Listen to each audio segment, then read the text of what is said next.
The wind was a hungry wolf, howling through the pines and tearing at the thin canvas of the broken-down wagon with frozen claws. Alara clutched her children closer, their small bodies trembling against hers, their breaths shallow puffs of white in the biting air. 6-year-old Leo was stoic, his eyes wide with a fear too deep for tears, while little Mia, only 4, whimpered softly, a sound that was being swallowed by the storm's fury. The last of their stale bread was gone, eaten yesterday. The fire had died hours ago, its embers smothered by the relentless, swirling snow. Hope was a flickering candle flame, and the blizzard was the gale sent to extinguish it for good. Her flight from the gilded cage of Boston, from the cold cruelty of the man who called himself her betrothed, had led her here, to this desolate rocky mountain pass, to a death as white and unforgiving as his heart. She had thought freedom would taste of mountain air and sunshine. Instead, it tasted of ice and despair. Her own body was a traitor, succumbing to the cold that had already stolen the feeling from her fingers and toes. A profound weariness settled into her bones, a lethargy as tempting as a warm bed. For her children, she had to fight it. For them, she had to move. Staggering from the pathetic shelter of the wagon, she held Mia in one arm and gripped Leo's hand with the other. Every step was a battle against the screaming wind and the mounting drifts that sought to pull her down, to bury them in a soft, silent grave. The world was a maelstrom of white, without direction, without mercy. But then, through the blinding curtain of snow, she saw it. A flicker. A tiny, impossible spark of orange light, distant and wavering. It was a star fallen to earth, a ghost of a firefly in a world of ice. It might be a trick of her freezing mind, a final, cruel mirage. But it was the only thing left, pulling on a reserve of strength she did not know she possessed. A mother's fierce, desperate power. She stumbled toward it, whispering promises to her children, her words ripped away by the wind. The light grew, resolving itself into the square of a window, a beacon of impossible warmth in the frozen wasteland.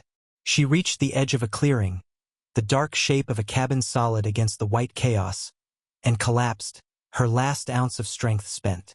Her final thought was not of herself, but of the 2 small souls she had tried so desperately to save, their future now entrusted to the mercy of a stranger in the heart of a merciless storm. Have you ever felt so lost that the darkness seemed to be your only companion? Have you ever faced a storm so fierce it threatened to strip away not just your hope, but the very memory of what it felt like to be warm, to be safe? This is a story about that kind of storm, both the one that rages across the untamed frontier and the one that churns within the human heart. It is the story of Alara, a woman who fled a tyrant only to be cornered by the wilderness, her courage worn thin and her children's lives hanging by a thread. And it is the story of Silas, a man who had built a fortress of solitude around his wounded soul, believing the world had nothing left to offer him but silence and sorrow. What happens when a soul on the brink of freezing meets a heart that has long been frozen solid? Sometimes, the most unexpected encounters are not accidents, but destiny's quiet intervention, a final, desperate chance at redemption. Silas felt the storm's shift in his bones. It was a bad one, the kind that killed livestock and unwary travelers. He had been stoking the fire in his small, sturdy cabin, the crackle of the pine wood a familiar comfort against the howl of the wind, when a flicker of movement at the edge of his clearing snagged his attention. It was his dog, a grizzled mongrel named Ghost, whining low in his throat and staring intently into the blinding snow. Silas pulled on his heavy coat, his brow furrowed. No sane person would be out in this. He grabbed his lantern, its light a small, brave circle against the oppressive dark, and stepped outside. The cold hit him like a physical blow. He followed Ghost's gaze, and there, at the tree line, he saw a heap of snow that was not a snowdrift. A dark shape, almost entirely buried. With dread coiling in his gut, he trudged through the deepening powder. As he drew closer, the shape resolved into a woman, her face ashen and her dark hair fanned out against the snow like spilled ink. Tucked beneath her threadbare cloak were 2 small children, their faces pale and still. For a moment the world stood still. The harsh wind, the biting cold, It all faded away as he looked at the tableau of desperate, maternal love. He was a man who had fled from life, from connection, from the ghosts of a war that had taught him the fragility of it all. He had come here to be alone, to let his heart scar over in peace. But the sight before him was not a ghost of the past. It was a demand from the present. With a muttered curse at fate, at the God he no longer spoke to, he scooped the smaller child into one arm, then carefully lifted the woman, whose other arm was still wrapped tightly around her son. He carried them, a fragile, frozen burden, back to the sanctuary he had built for one, his long years of solitude ending in the space of a single, storm-lashed heartbeat. The first thing Elara registered was warmth. A deep, penetrating warmth that seemed to be coaxing the life back into her frozen limbs. The second was the scent of wood smoke and brewing coffee, a smell so achingly domestic it felt like a dream. She opened her eyes, blinking against the soft lamplight. She was lying on a rough-hewn cot, covered by a thick wool blanket that smelled of cedar and cold air. Across the small, single-room cabin, a fire crackled merrily in a stone hearth, casting dancing shadows on the log walls. Her heart seized with panic. Her children. She sat up abruptly, a wave of dizziness washing over her. A deep voice, calm and low, cut through her fear. They're safe. She looked to the source of the voice. A man sat at a small table, a steaming mug cradled in his large, weathered hands. He was broad-shouldered, with a thick, dark beard threaded with gray and eyes the color of a winter sky. His face was a landscape of harsh lines and quiet sorrow, a map of a life lived hard. He gestured with his head toward the hearth. There, on a makeshift bed of furs, Leo and Mia slept soundly, their cheeks flushed with warmth, their chests rising and falling in a steady, peaceful rhythm. A wave of relief so powerful it was painful crashed over her, leaving her weak and trembling. Her eyes filled with tears, blurring the image of the stranger who had saved them. Who are you?" she managed, her voice a raw whisper. "Silas," he said simply. He didn't offer a surname. Out here, names were often baggage best left behind. "You were freezing to death on my doorstep." He spoke with a bluntness that was not unkind, merely factual. He pushed a second mug of coffee across the table toward a vacant chair. "Drink. It'll help." Elara hesitated.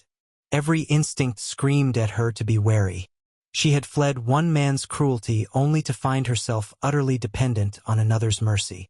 But the open, unguarded way he had left her children by the fire, the simple offer of warmth, it warred with her fear. She swung her legs off the cot, her body still aching with a profound chill, and took the chair. The ceramic mug was warm against her palms. She watched him over the rim, trying to read the man who had pulled her family from the jaws of the blizzard. He did not press her for answers, did not ask her name or her business.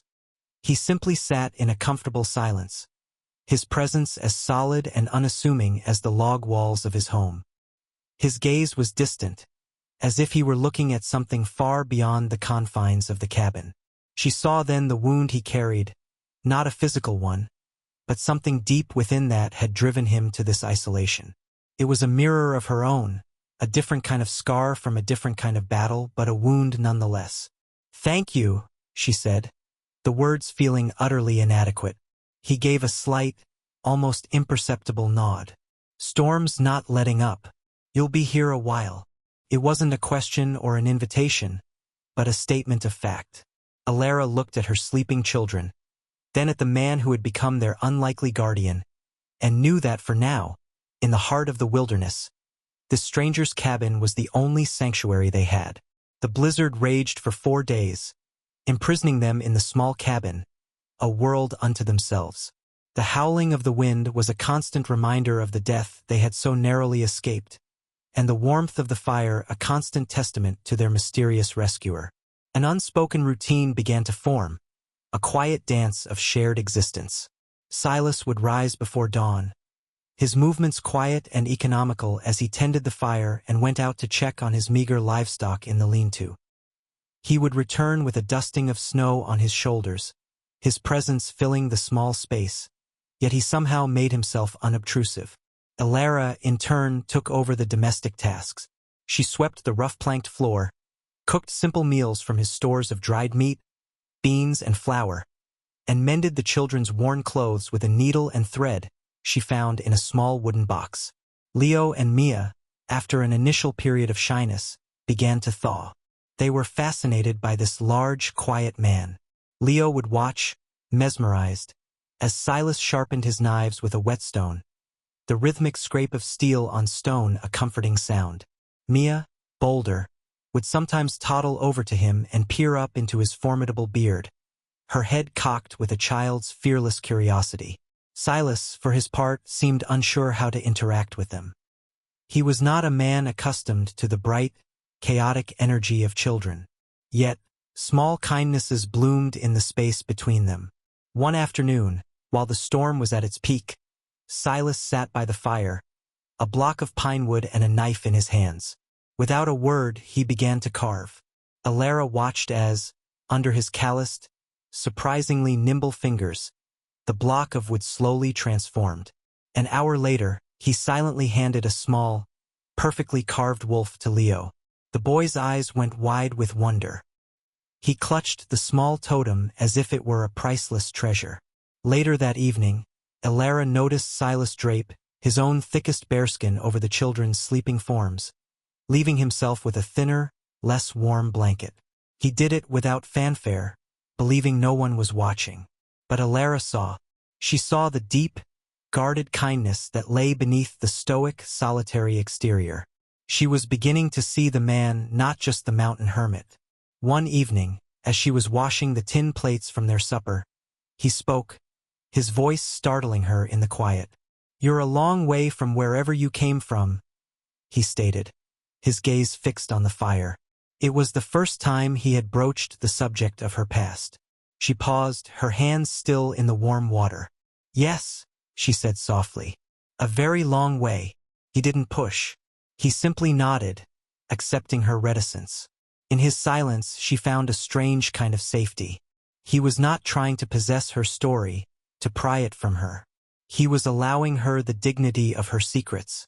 In that shared silence, surrounded by the raging storm outside and the crackling fire within, a fragile seed of trust began to sprout in the barren soil of Elara's fear. She was starting to realize that the fortress he had built was not to keep the world out, but perhaps to keep a deep and profound gentleness in. The storm finally broke on the 5th day, leaving behind a world remade in pristine, glittering white. The silence was profound, broken only by the drip of melting snow from the eaves. But the drifts were deep, and the cabin remained an island in a sea of snow. Their isolation changed in character but not in fact. The tension of the storm had been replaced by a quiet, domestic intimacy. The cabin felt less like a temporary shelter and more like a home. One evening, after the children were asleep, a comfortable quiet settled between them.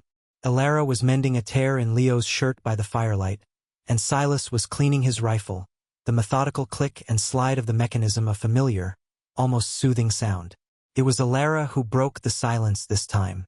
She had been thinking about the carved wolf, about the extra blanket, about the way he had carried them from the snow without a moment's hesitation. "Why?" she asked softly, not looking up from her sewing. "Why are you helping us?" Silas stopped his work, his hands stilling on the cool metal of the rifle. He stared into the flames for a long moment, the firelight carving deep shadows into the lines on his face. "When I was a boy," he began, his voice low and rough, like stones tumbling in a riverbed. "My family's wagon broke an axle in a flash flood. We lost everything. We would have died on that riverbank if a stranger, a Ute hunter, hadn't found us. He shared his food, gave us shelter, didn't ask for a thing." He paused. "My father asked him the same question you just asked me. The hunter said that a man who sees another soul in need and does nothing has already lost his own." He fell silent again, the weight of the memory filling the small cabin. Elara looked up at him then, and saw the ghosts in his winter sky eyes. She felt a sudden, powerful urge to offer a piece of her own brokenness in return, to bridge the distance between them with shared truth. "I was promised to a man back in Boston," she said, her voice steady despite the tremor in her hands. "Alistair. He was wealthy, powerful. My father thought it was a brilliant match. But he was cruel. He didn't see me as a person. He saw me as a beautiful object he had purchased, something to be displayed and controlled. The closer the wedding came, the more I felt like a bird in a tightening cage. He said he would break me, train me to be a proper wife. I knew if I stayed, the part of me that was me would die. So I took the children, and what little money I had, and I ran." She finally confessed her great transgression, the secret she had guarded so fiercely. She expected judgment or perhaps pity. Instead, Silas simply nodded, his expression unreadable. "Some cages are made of gold," he said, his voice quiet but resonant with understanding. "And some are made of memory." He looked down at his hands, then back at the fire. "I was a soldier, at a place called Shiloh. I saw things, did things. A man doesn't walk away from that hole. I came here to forget, to be quiet. But the silence out here, sometimes it just makes the ghosts shout louder." In that moment, by the flickering firelight, they were no longer a stranger and a refugee. They were two survivors, two wounded souls who had found an unexpected harbor in one another's presence. The walls of his fortress and the bars of her cage began to dissolve, replaced by the first, tentative foundations of something new, something that felt perilously like hope. With the slow, patient melt of spring, the world around the cabin came alive.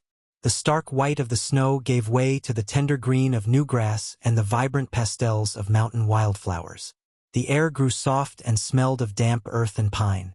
Life in the cabin settled into a rhythm that was no longer born of necessity, but of choice. Elara had opportunities to leave, to make her way to the small settlement of Jasper, a day's ride down the mountain, but the thought of it brought a cold knot of fear to her stomach. Here, with Silas, she felt a safety she had never known. The cabin had become a home. Silas had repaired her broken wagon, his skilled hands making short work of the snapped axle. He taught Leo how to track rabbits and identify birdsong. He even, to Alara's astonishment, allowed Mia to braid wildflowers into his formidable beard, enduring the process with a stoic patience that was its own form of affection. They were, in all but name, a family. One bright afternoon, Silas announced he was riding to Jasper for supplies. A flicker of the old fear returned to Alara, the fear of being left, of the world outside their sanctuary intruding. He must have seen it in her eyes. "I'll be back before sundown," he said, his voice a low reassurance. "Bar the door behind me." He returned as promised, the pack mule laden with sacks of flour, sugar, and even a bolt of blue calico cloth, which he presented to Alara with an uncharacteristic awkwardness. "For a proper dress," he mumbled, not quite meeting her eyes. "For you and the little one." But he brought back something else as well. As they sat outside that evening, watching the last rays of sun paint the peaks in hues of orange and rose, he grew quiet. The easy peace between them was replaced by a familiar tension. "I heard something in town," he said, his voice flat. Alara's heart began to hammer against her ribs. "A man's been through, from back east, wealthy, by the sound of it. He's put up posters in the saloon, the general store, offering a reward." He didn't need to say more. Alistair. The name was a venomous serpent in the paradise they had built. He was here. He was hunting her. The safety of their valley, the peace of their found family, it was all a fragile illusion.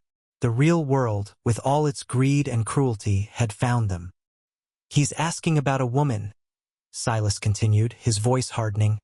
"Traveling with 2 children. Matches your description." Alara felt the color drain from her face. The mountain air, moments before so sweet and full of promise, now felt thin and cold. The vast, beautiful wilderness that had been her refuge now seemed like a trap, its boundaries shrinking with every passing moment. Alistair would not give up. He would use his money and his influence to tear this world apart to find her, to reclaim what he believed was his property. She looked at Silas, his face grim in the fading light, and saw the same realization in his eyes. The quiet had been broken. The ghosts were no longer just in their past. They were riding hard for their present. The waiting was a torment, a slow poison that seeped into the peaceful rhythm of their days. Every snap of a twig in the forest, every distant cry of a hawk, sent a jolt of fear through Alara. She watched the path leading to the valley with an obsessive vigilance, her hard-won serenity shattered. Silas grew more watchful, too. He spent hours cleaning his rifle, his movements deliberate and grim. The easy companionship they had forged was now overlaid with a shared, unspoken dread. He was no longer just a man finding his way back to life. He was a sentry, a guardian standing watch over the fragile peace he had come to cherish. The inevitable arrived on a sun-drenched afternoon, a day so beautiful it felt like a cruel joke. 3 riders appeared at the far end of the valley, their forms dark against the vibrant green of the meadows. Alara's blood ran cold. She recognized the arrogant posture of the lead rider even from a distance. Alistair. She rushed Leo and Mia inside the cabin, her hands trembling as she whispered for them to hide in the small loft and be silent. When she turned back to the door, Silas was standing there, his rifle held loosely in one hand. He was calm, his face a mask of cold resolve. "Stay inside, Alara," he commanded, his voice low but absolute. "This is not your fight." But it was her fight. She had been running for too long. She had found her courage in this valley, in this cabin, in the quiet strength of this man. She would not hide while he stood alone. She took her place beside him in the doorway, her chin lifted, her fear a cold, hard stone in her gut, but her resolve afire. Alistair and his 2 hired men reined in their horses a few yards from the cabin. Alistair was just as she remembered, impeccably dressed, his handsome face marred by a sneer of arrogant entitlement. He dismounted, his movements fluid and condescending. He ignored Silas completely, his eyes locking on Alara. "Well, well," he said, his voice smooth and laced with menace. "Look what the wilderness has coughed up. Did you really think you could hide from me, my dear? I own everything you touch, including the very air you breathe." He took a step forward. "Your little adventure is over. Gather your things. And the children." Silas shifted his weight, a subtle movement that was nonetheless a clear threat. "She's not going anywhere," he said, his voice a low growl. Alistair finally deigned to look at him, his gaze sweeping over Silas's worn clothes and the simple cabin with open contempt. "And who are you? Some backwoods savage who fancies himself her protector? You are out of your depth, old man. I will pay you for your troubles and be on my way." He reached into his coat, as if to pull out a wallet. "Name your price." It was then that Alara found her voice, clear and steady, forged in the fire of her newfound strength. "I am not for sale," she said. Alistair's smile faltered. He stared at her as if seeing her for the first time, not as a frightened doe, but as a woman with a will of her own. "I am not your property, Alistair. I never was. This is my home now. You are not welcome here. Leave." The defiance in her voice, the sheer audacity of it, hung in the air. For the first time in his life, Alistair was being told no by someone he considered beneath him, and the mask of civility cracked, revealing the tyrant beneath.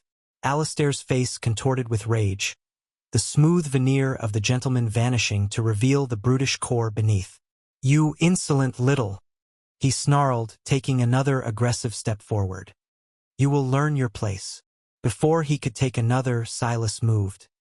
He was not fast like a young man, but there was an economy and certainty to his motion that spoke of long-ago battles.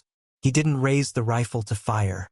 Instead, he took 2 long strides and slammed the butt of the weapon into the chest of the closest hired man, who crumpled to the ground with a grunt, the air knocked from his lungs. The second man, startled, fumbled to draw his pistol, but Silas was already on him. He brought the rifle barrel up in a sharp arc, knocking the gun from the man's hand. A swift, hard blow with the stock to the man's jaw sent him staggering backward, dazed and out of the fight. It was over in seconds. a display of brutal, efficient control, not wild violence. It was the work of a soldier, a man who knew precisely how to neutralize a threat without unnecessary bloodshed. Alistair stood frozen, his mouth agape, his arrogant bravado evaporating in the face of such swift, competent force. He was a man who fought his battles with money and lawyers, with threats and intimidation. He had no defense against this kind of primal, physical reality. Silas turned his full attention to Alistair, his winter sky eyes now as cold and hard as glacial ice. He didn't point the rifle at him. He didn't need to. His presence alone was a weapon. "You heard the lady," Silas said, his voice dangerously quiet. "She is not your property. This is her home. These are her children." He took a step toward Alistair, who instinctively recoiled, his face pale. "You have no power here," Silas continued, his words striking with the force of blows. "Your money means nothing. Your name means nothing. You are just a man, a cruel and empty man, and you will leave this valley now." He gestured with the rifle toward Alistair's horse. "Get on your horse. Take your men and ride out of here. If I ever see your face in this valley again, you will not ride out. You will be buried here." There was no rage in his voice, only the flat, terrifying certainty of a promise. It was the voice of a man who had seen the absolute worst of what men could do to each other and had survived. Alistair, for the first time in his life, looked truly afraid. He saw in Silas's eyes a line he could not cross, a resolve he could not buy or break. Humiliated, stripped of his power, he scrambled back onto his horse. He gave Alara one last look, a mixture of hatred and disbelief, before yanking on the reins and riding away, his defeated men stumbling after him. As their hoofbeats faded into the distance, a profound silence descended on the valley once more. Alara looked at Silas, this quiet man who had faced down her demon not with rage, but with an unshakable honor. The threat was gone. The storm had finally, truly passed. In its place was the quiet strength of the man who had become her fortress, and the knowledge that she was, at long last, free. A year passed. The seasons turned, painting the valley in their familiar, comforting cycle. Autumn returned, not with the threat of a blizzard, but with the crisp, golden promise of harvest and hearth. The small cabin was no longer so small. Silas, with Alara's help, had added a new room, its fresh-cut pine logs smelling sweet in the cool air. A small garden, which had yielded a surprising bounty of potatoes, beans, and squash under Alara's patient hand, now lay fallow, ready for the winter. The lean-to sheltered not just a mule, but 2 milk cows and a handful of chickens that clucked and scratched in the yard. It was no longer a hermit's refuge. It was a homestead. It was a home. One late afternoon, Alara stood on the porch watching Leo, now a sturdy 7-year-old, helping Silas mend a section of fence. Leo's movements were a miniature echo of the man's, full of earnest concentration. Mia, her hair now a wild mane of dark curls, sat on the steps, carefully arranging a line of brightly colored pebbles. A gust of wind stirred the aspen trees at the edge of the clearing, sending a shower of golden leaves dancing to the ground. Silas finished his work and walked toward the porch, his long-legged stride familiar and dear. He had a small smile on his face, a sight that was no longer a rarity. The deep-set sorrow in his eyes had not vanished entirely. Some ghosts never leave, but it had softened, tempered by the steady warmth of a life rebuilt. He came and stood beside her, his arm wrapping around her waist in a gesture of easy, unspoken affection. They had been married by a traveling preacher in the spring, a simple ceremony under the vast blue sky, with the mountains as their witnesses and the children as their joyous attendants. "He has a good hand with a hammer," Silas said, nodding toward Leo. His voice was still low and rough, but it was filled with a quiet pride. "He'll be a better builder than me." "He has a good teacher," Alara replied, leaning her head against his shoulder. She looked out at their valley, at the peaceful, thriving world they had built together from the wreckage of their pasts. She had come here fleeing a cage of gold, and he had been trapped in a cage of memory. Together, they had found a freedom that was more than the absence of chains. It was the presence of love, of purpose, of belonging. Mia ran to them then, holding up a particularly smooth, gray stone. "For you, Pa," she said, pressing it into Silas's large, calloused hand. He accepted the gift with a solemn gravity, closing his fingers around it as if it were a precious jewel. He looked at Alara over the top of their daughter's head, and in his winter sky eyes, she saw not ghosts, but a reflection of their shared future, as vast and as full of promise as the mountains that cradled their home. The redemption had been his, but the salvation had been theirs. And so, a family was forged, not by blood, but by the fire of adversity and the quiet, steady strength of love. A woman who was told she was property discovered she was a queen in her own right. A man who thought his heart was a barren wasteland found it could be a garden, teeming with life. Their story reminds us of a powerful truth, that the deepest wounds can be healed, and the most formidable walls can be brought down, not by force, but by the simple, courageous act of letting someone in. It teaches us that hope is not a fragile thing to be protected from the storm, but a resilient seed that can lie dormant in the frozen ground, waiting for the slightest touch of warmth to burst forth into life. The world can be a harsh and unforgiving place, much like that untamed frontier. We all face our own blizzards, our own tyrants, our own lonely cabins of the heart. But what do we do when we see another soul lost in the storm? Do we bar the door and stoke our own fire? Or do we light a lantern and step out into the cold? The choice we make in that moment defines not just who we are, but what kind of world we choose to build. Their story is over, but the echo of their courage remains. If this tale of a love that became a fortress and a family that was found against all odds has touched your heart, please share it with someone who might need a reminder that even in the darkest winter, spring is waiting. Tell us in the comments below about a time you found unexpected strength or kindness. And for more stories of the enduring power of the human spirit, be sure to like this video and subscribe to our channel. Thank you for joining us on this journey.